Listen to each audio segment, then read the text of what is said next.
Saudara-saudari yang terkasih dalam Kristus, marilah kita mempersiapkan diri untuk mendengar dan merenungkan firman Tuhan.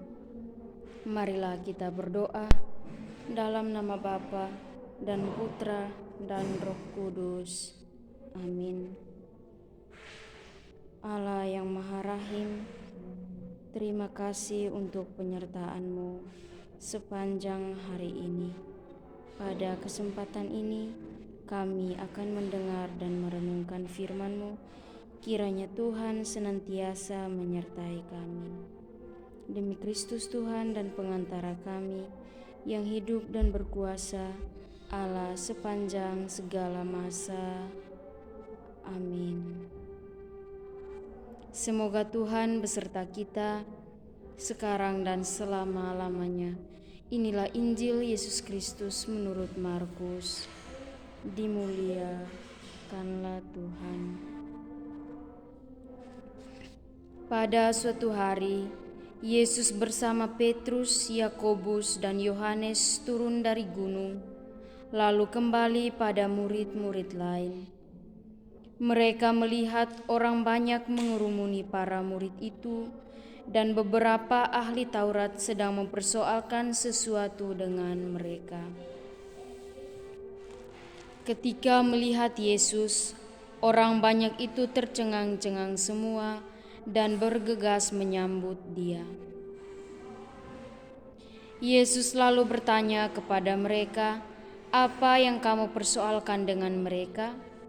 Kata seorang dari orang banyak itu, "Guru, anakku ini kubawa kepadamu karena dia kerasukan roh yang membisukan dia. Setiap kali roh itu menyerang, anakku dibantingnya ke tanah, lalu mulutnya berbusa, giginya bekertakan, dan tubuhnya menjadi kejang. Aku sudah minta kepada murid-muridmu supaya mereka mengusir roh itu, tapi mereka tidak dapat."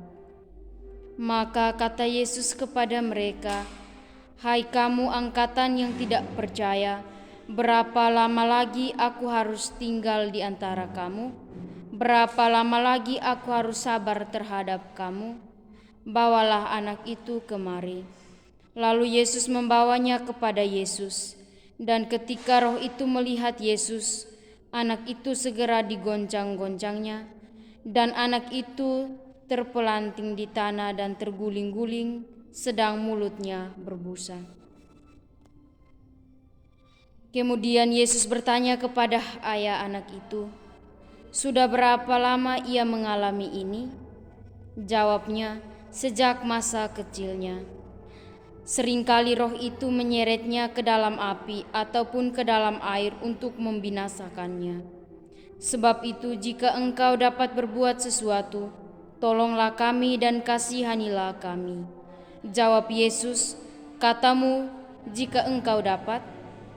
Tidak ada yang mustahil bagi orang yang percaya." Segera ayah anak itu berteriak, "Aku percaya, tolonglah aku yang kurang percaya ini." Ketika melihat makin banyak orang yang datang berkerumun, Yesus menegur roh jahat itu dengan keras, katanya, "Hai kau roh yang menyebabkan orang menjadi bisu dan tuli, aku memerintahkan engkau, keluarlah dari anak ini dan jangan memasukinya lagi." Lalu keluarlah roh itu sambil berteriak dan menggoncang-goncangkan anak itu dengan hebatnya. Anak itu kelihatannya seperti orang mati, sehingga banyak yang mengatakan ia sudah mati. Tetapi Yesus memegang tangannya dan membangunkannya, lalu ia bangkit berdiri. Ketika Yesus sudah di rumah dan murid-muridnya sendirian dengan Dia, bertanyalah mereka, "Mengapa kami tidak dapat mengusir roh itu?" Jawab Yesus, "Jenis ini tidak dapat diusir kecuali dengan berdoa." Demikianlah sabda Tuhan, terpujilah Kristus. Saudara-saudari yang terkasih dalam Kristus Tuhan, dalam hidup pasti selalu ada yang ingin kita capai. Dan tentu saja untuk mencapai itu pasti diperlukan usaha dari kita dan mohon rahmat dari Allah.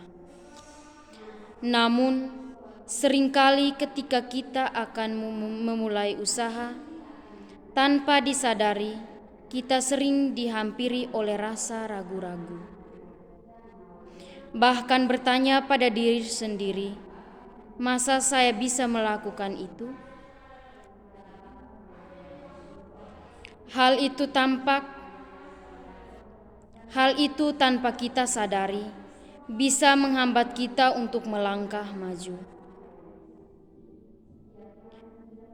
Perikop ayat yang kita renungkan hari ini mengajak kita untuk percaya padanya. Percaya bila Allah dengan caranya bisa menyertai kita dalam setiap usaha yang kita lakukan. Namun seringkali kita merasa sulit untuk percaya. Hal itu justru menghambat rahmat Allah bekerja dalam diri kita. Maka dari itu, kita perlu untuk mohon rahmat keterbukaan hati dan membiarkan rahmat Allah berkarya dalam diri kita. Semoga setelah mendengar dan merenungkan firman Tuhan, marilah kita akhiri dengan doa. Allah yang kekal dan kuasa, terima kasih untuk penyertaan-Mu. Akhirnya kami dapat menyelesaikan kegiatan kami ini. Semoga firman-Mu yang telah kami dengar dan kami renungkan bersama dapat kami terapkan dalam hidup kami sehari-hari. Demi Kristus Tuhan dan pengantara kami yang hidup dan berkuasa, Allah sepanjang segala masa. Amin. Dalam nama Bapa dan Putra dan Roh Kudus. Amin.